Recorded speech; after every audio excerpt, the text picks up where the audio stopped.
Clément est parisien, mais sa voiture est stationnée ici, au parc de Vincennes, à 5 km de son domicile. Sa vieille 205 est jugée trop polluante par la mairie de Paris. Ma voiture date d'avant 1997 et du coup j'ai plus le droit de circuler depuis le 1er juillet dans Paris. Donc c'est hyper gênant pour aller déposer des affaires chez moi ou en récupérer. À partir du 1er octobre, il risque 35 € d'amende s'il enfreint la loi. Mais pas question pour lui de se séparer de cette antiquité, léguée par son grand-père et avec laquelle Clément a voyagé dans plus de 20 pays.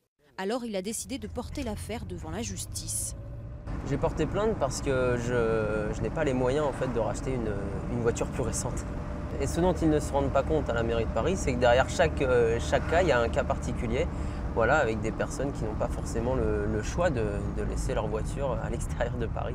Moyennant 40 €, Clément a déposé plainte via l'association 40 millions d'automobilistes. Comme lui, 670 conducteurs ont monté un dossier. Ils demandent une indemnisation qui pourrait s'élever à 1 500 € par véhicule. Si on gagne sur ces dossiers d'indemnisation, la ville de Paris sera obligée évidemment d'indemniser les automobilistes, mais à terme de retirer cette mesure d'interdiction de circulation. Il y a 870 000 véhicules qui sont concernés en Ile-de-France. Imaginez, est-ce que la ville de Paris peut se permettre de rembourser plus d'1 milliard d'euros de préjudice ? L'association espère ainsi forcer la mairie à retirer son projet de loi.